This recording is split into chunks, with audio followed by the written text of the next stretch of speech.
Ngayon, ito basahin natin ang saligang batas. Kung totoo yung sinasabi ni Presidente Duterte, hindi totoo yun na tayo walang pakialam kung ano ang gawin niya, umalis siya o kaya ma-hospital siya.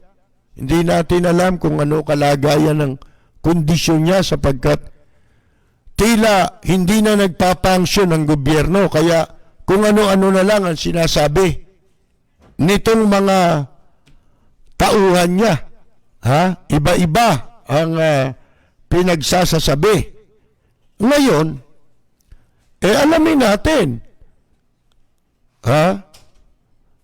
Para malaman natin, basahin natin ang batas. Sapagkat mali ang sinasabi ni Presidente Duterte na it's none of your business o wala tayong pakialam kung ano gusto niyang gawin.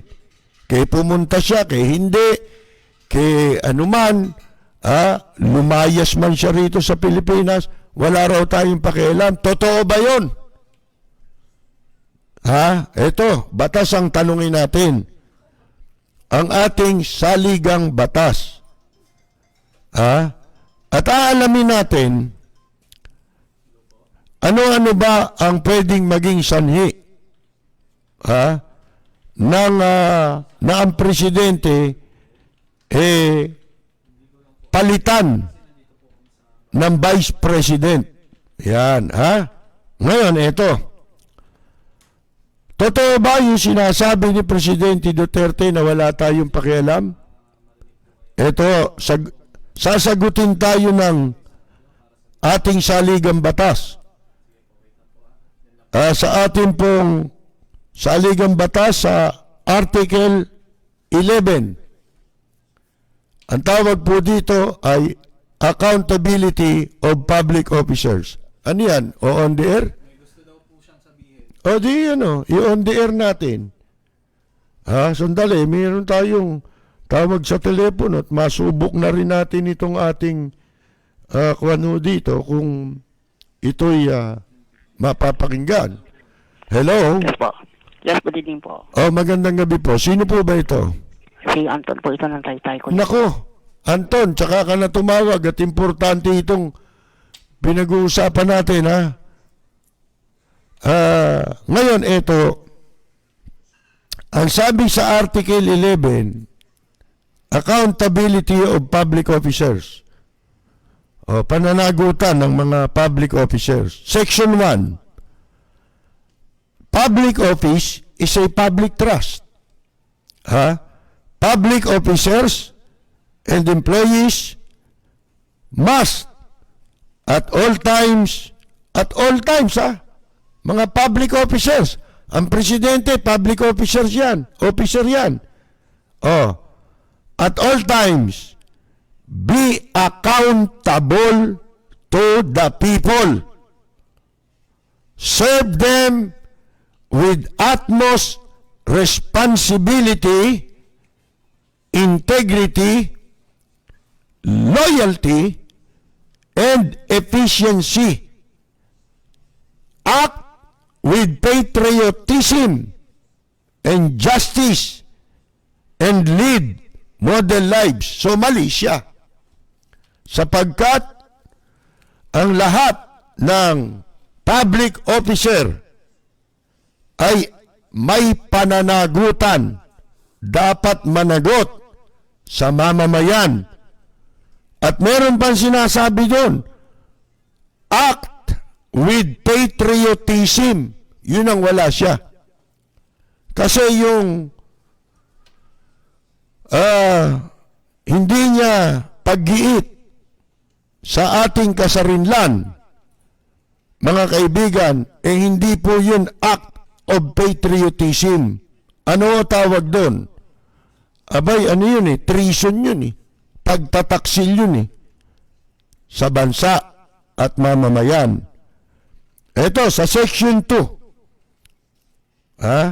Palagay ko naman, intindihan nyo, maliwanag yun At simple lang ang mga wording sa English na ginamit Section 2, the President, the Vice President, and the members of the Supreme Court, the members of the Constitutional Commissions, and the Ombudsman may be removed from office on impeachment for and conviction of culpable violation of the Constitution, treason, bribery, graft and corruption, other high crimes, or betrayal of public trust. Bakit ko binasa itong Section 2? Kasi po, itong Section 2 ay isa sa paraan na sinasabi sa saligang batas kung kailan dapat umupo ang Vice President ng Pilipinas. Kapag ka, ang isa dyan kapag ka ang Presidente ay napatalsik sa pwesto sa pamamagitan ng impeachment. Yan mga kaibigan. At bukod sa Presidente, Vice President, meron pa mga iba, di ba? Pati mga Supreme Court. Kaya nga yung si Justice Corona noon, saan siya, ano naging dahilan sa kanyang pagpapatalsik sa kanya bilang Supreme Court Chief Justice? Di ba ang ginamit doon betrayal of public trust. Kasi pag sinabi mong betrayal of public trust, napakalawak niyan Pero bago banggitin yung betrayal of public trust, merong mga specific na kasong pwede, di ba? At bukod doon, betrayal of public trust, abay malawak yun, di ba? Lalong lalaki. Yung scope, mga kaibigan, na pwedeng gamiting basihan para ma-impeach ang isang public official na binanggit dito kasama ang Presidente at Vice President. Ngayon, sa Section 3, pag pinuntahan natin, Section 3.1, sino ba ang pwedeng o sino ang merong kapangyarihan na mag-initiate ng mga kasong yan pagdating sa tinatawag na impeachment? Sinasabi sa Section 3.1, the House of Representatives. Sa kanila magsisimula yung inisyatibo para ma-impeach ang Presidente. Pero siguro naman hindi kayo mga tanga. Hindi tayo kasi mga DDS, hindi tayo mga Dutertanings, di ba mga kaibigan, para hindi natin maintindihan yan. Alam natin lahat yan. Ang nag-i-impeach, House of Representatives, yung Kongreso. Pero, sabi ko nga, hindi tayo tanga para malaman natin na yung setup ngayon ng House of Representatives, yan rubber stamp. At hindi ho yan, alam nating hindi mangyayari na ma-impeach si Presidente Duterte kahit anong klaseng kasalanan pa, ano pang paglabag ang gawin niya. Katunayan, babaluktutin nila ang katarungan, ang batas ay babaluktutin ng Kongreso at ito ay ginawa na nila sa kaso ng ABS-CBN at sa marami pang pagkakataon, yung pagpapatalsik kay Justice Sereno na nagbabaliwala sa ating pong mga batas, lalo na sa ating konstitusyon. Hindi gagawin yan kung dyan mo aasahan na mapalitan ang presidente sapagkat hawak niya na ngayon lahat. Katunayan, ipinakita na yan ng Kongreso sa ginawa nilang pag-abuso sa kapangyarihan para tanggalan ng prangkisa o hindi i-renew ang prangkisa ng ABS-CBN. Ngayon, bukod sa impeachment, isa lang yung impeachment para ang Vice President of the Philippines ang siyang pumalit sa pwesto. Ano-ano pa ang paraan na sinasabi o nasasaad sa batas? Mga kaibigan, binanggit na natin kagabi, in case of death, sabi sa Article 7, Executive Department, Article 7, Section 8 ng ating saligang batas. Ang sabi dito, in case of death, permanent disability, removal from office. Yung removal from office, ano yun impeachment pero may nangyaring removal from office, hindi impeachment. Ano? People power. Di ba? Kaya sa removal from office, pwedeng people power, pwedeng impeachment. Bakit pwede ang people power? Pag wala nang magawa tao Di ba? Wala na silang maaasahan na makikinig. Kaya nangyayari yung people power sa pagtanggal sa presidente. Ang nangyayari, mga kaibigan, nagkakaroon ng ibang paraan bukod sa impeachment. Yung tinutukoy ditong removal from office.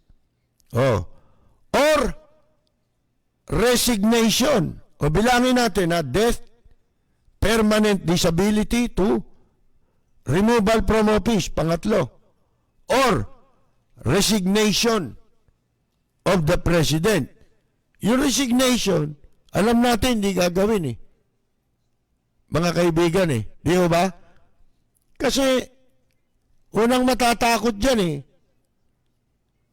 ang talagang nag-aabuso sa kapangyarihan, yung mga nakapaligid. Di ba? Kaya hanggat maaari, kung magagawa nilang pagtatakban nila lahat.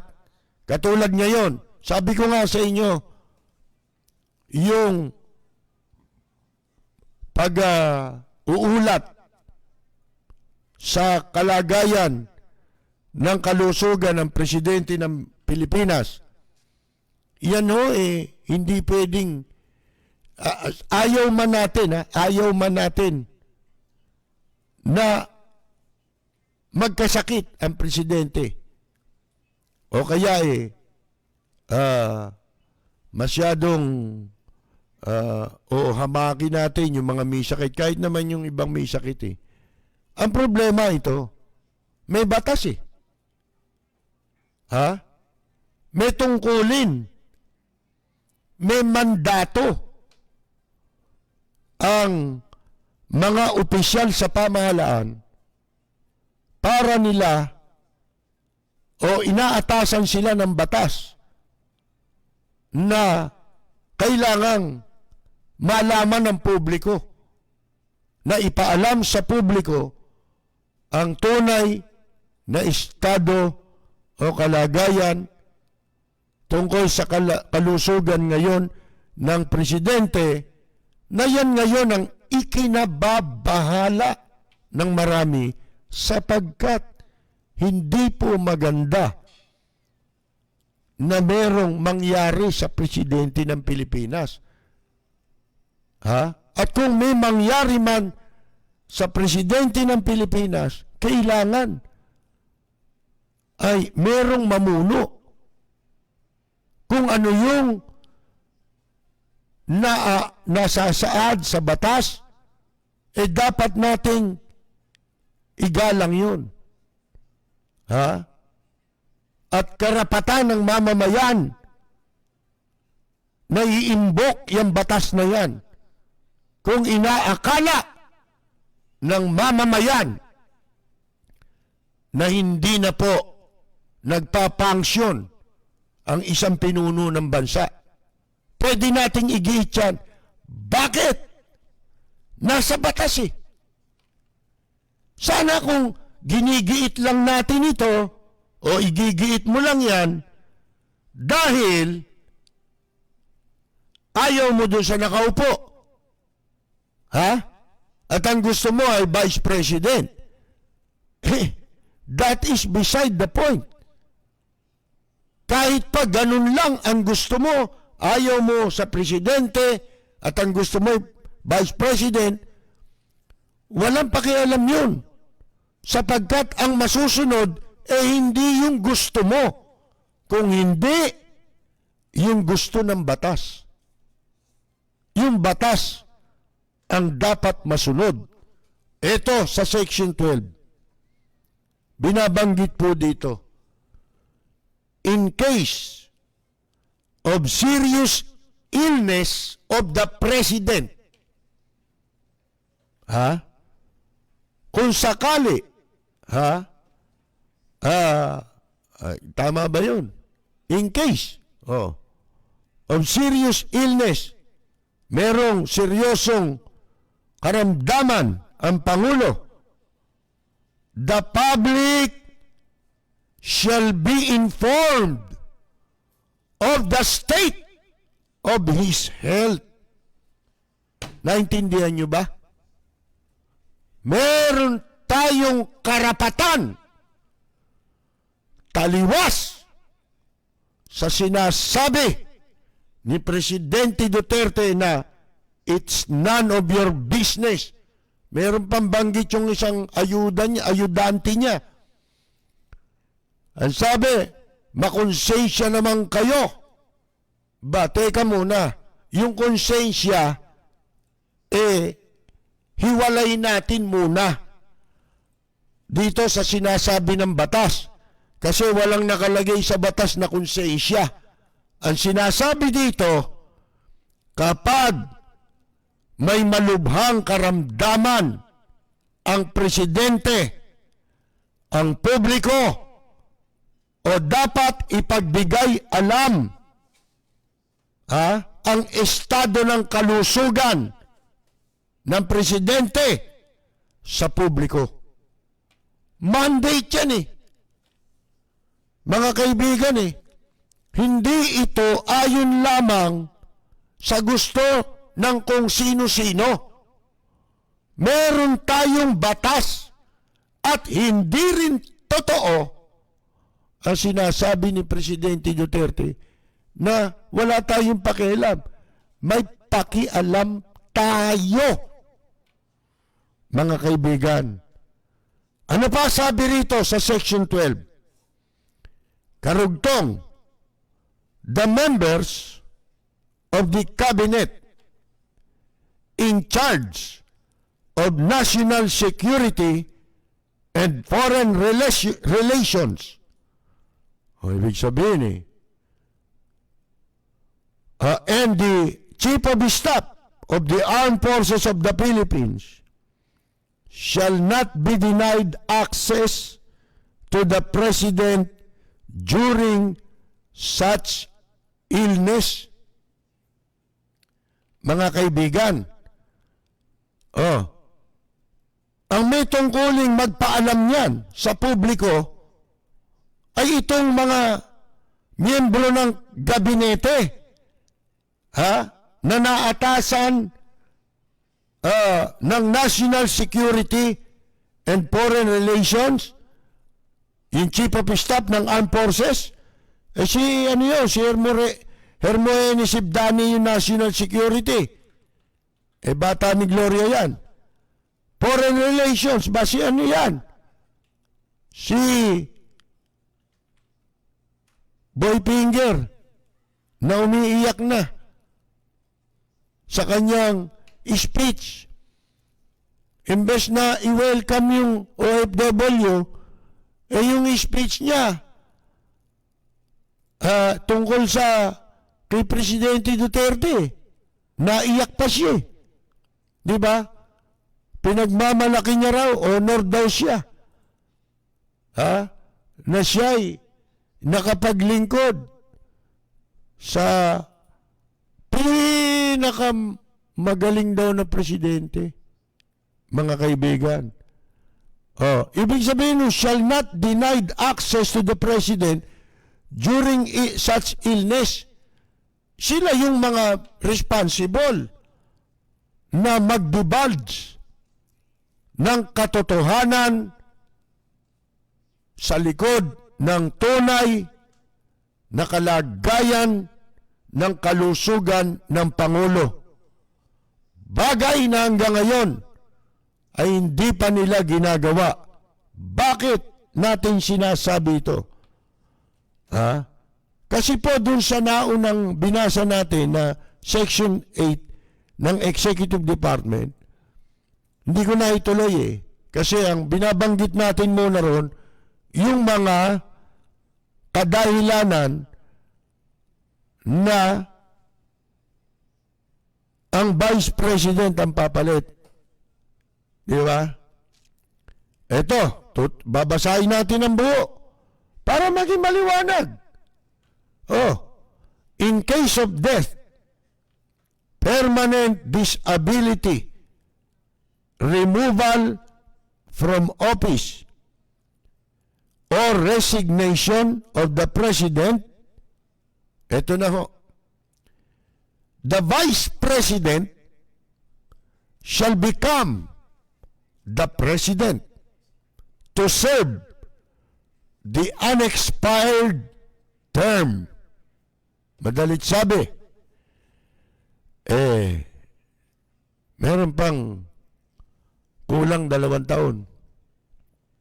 Mga kaibigan, hindi natin alam kung ano na ito. Ano to?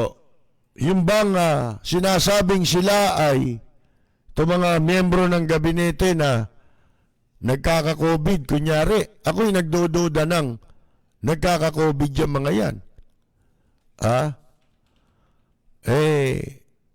Tapos magku-quarantine sabay-sabay. Sino-sino ito? Itong nag-quarantine na ito. Mga kaibigan, ito ba'y talagang nag-quarantine o pume-placing na? Hindi kaya yan buying time na lang ang ginagawa natin dito? Pinatatagal natin? Ba kailangan natin paghandaan? Sapagkat pagka hindi ho tinupad nitong mga kung sino-sino na inaatasan sa batas na sila ang pinapananagot na magtapat sa publiko, mga kaibigan, abay, malaking gulo yan. Magkakagulo ang bansa natin. At pag nangyari yon, ang responsible ay itong mga power grab na ayaw umalis sa pwesto at ayaw sumunod sa sinasaad ng ating saligang batas. Dapat nating sundin ito. Bakit? Sapagkat yan ang rule of law na malipit natin sinasabi, yan ang pinaka-importante sa lahat. Rule of law. Sa lahat ng issue na nangyayari laban sa pag-aabuso ng mga nasa pamahalaan, lahat yan pagbaluktot sa rule of law. Labag sa rule of law. Sumisira sa rule of law. Pagka nasira ang rule of law, walang batas. Kanya-kanya na tayo. Oh. Paano ho yan, mga kaibigan? Kaya, hindi totoo yung sinasabi ni Presidente Duterte. Ano po, ha?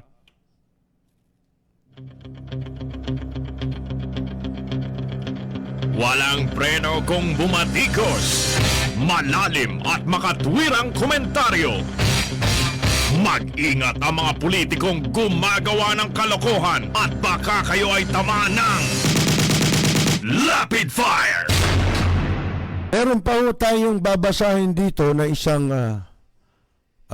naipost sa social media. Maganda ang kanyang pananaw.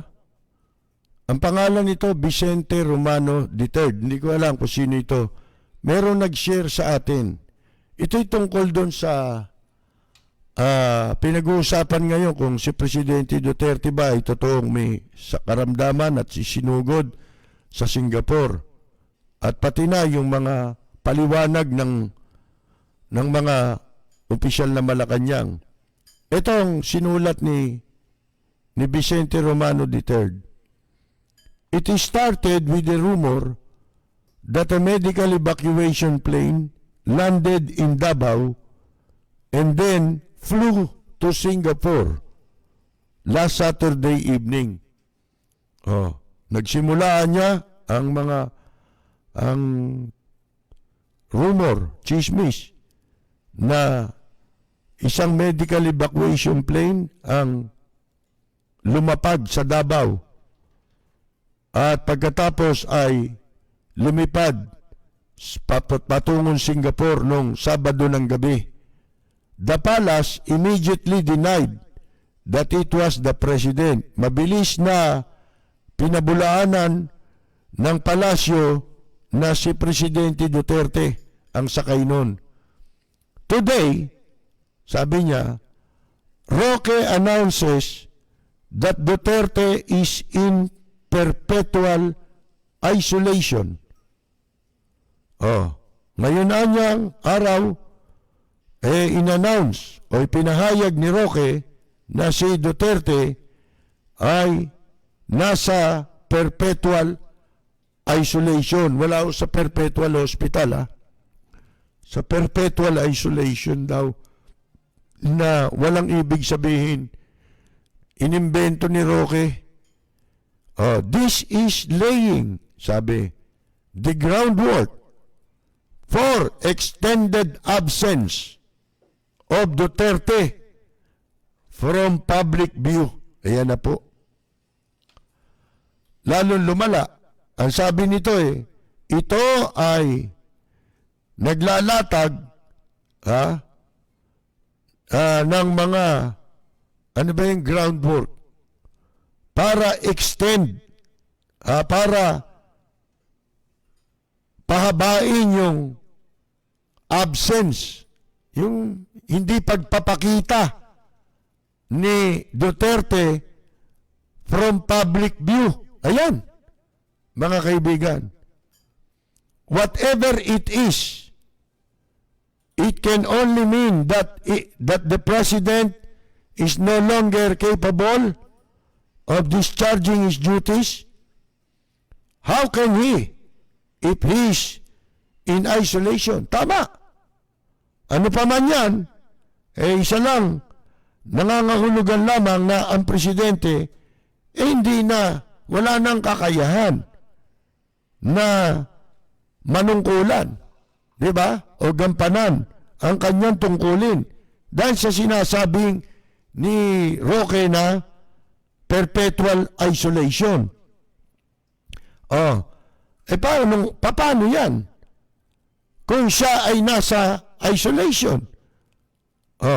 It's time for the cabinet members to declare he is incapacitated and transmit it to the Senate and Congress so that the succession process can be set in motion. Dapat daw, oras na para ang mga miyembro ng gabinete ideklara na Wala nang incapacitated na, inutil na si Presidente Duterte, and transmit to the Congress. Ipaalam na sa Senado, Kongreso. Yun yung proseso. Di ba kanina nga binasa natin? Yung mga cabinet member na in charge sa national security, foreign relations, chief of staff ng armed forces, ayan, sila ang magta-transmit dapat niyan. If not, kung hindi, let us demand. At kita ninyo, parang ito yung sinabi natin, that each cabinet member publicly declare that they have personal knowledge that Duterte is still capable to discharge his duties. Sabihin ninyo, yun ang hindi kasi sinasabi nga naman ngayon ng mga nitong si Roque. May kakayahan ba?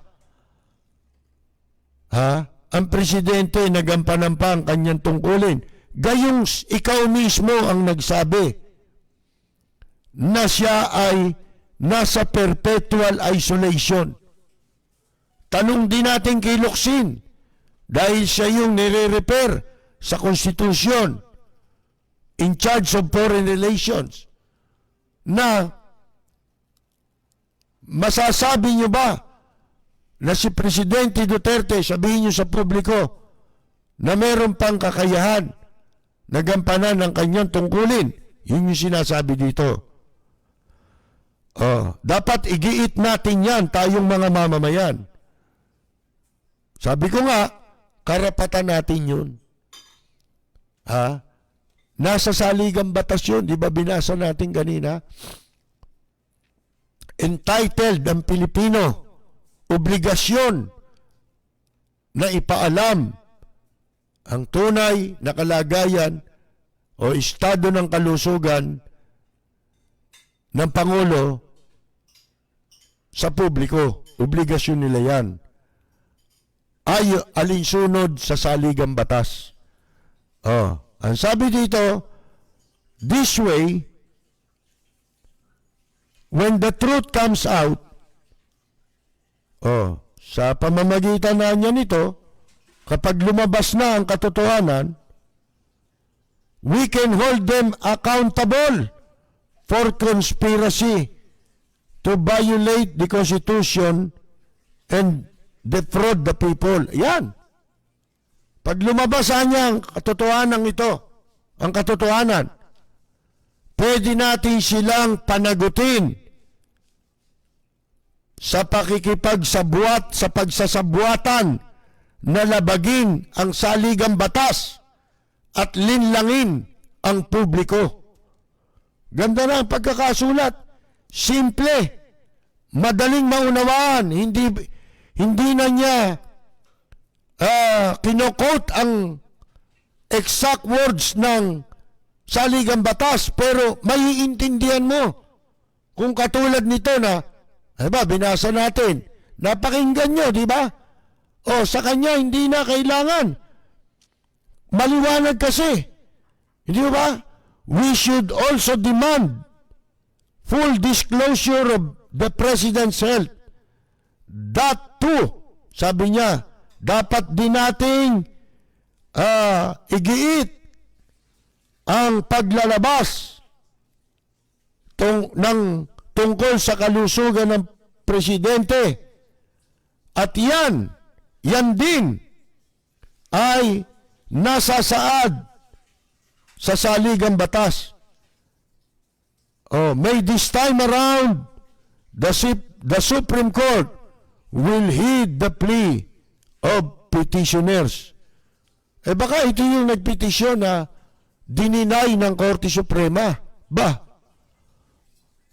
Kasi nung nag-file sila, hindi pa ganito ang katindi ang hinala tungkol sa kalusugan ng presidente.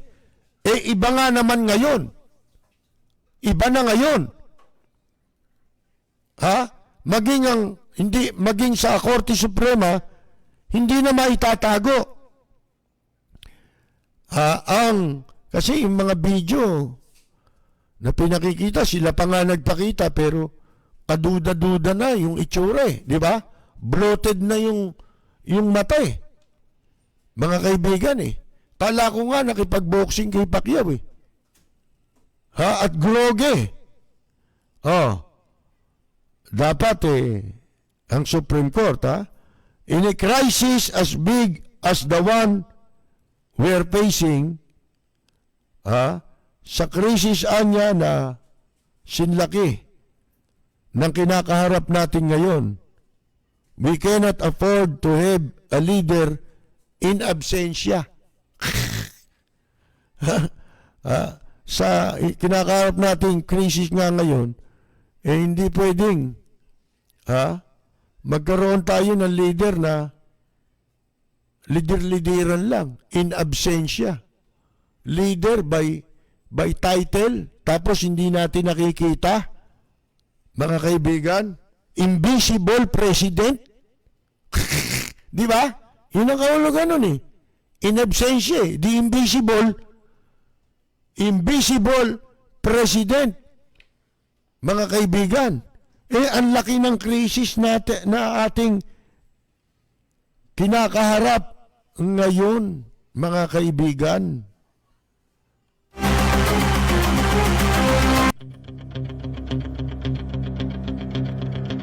Walang preno kung bumatikos. Malalim at makatwirang komentaryo.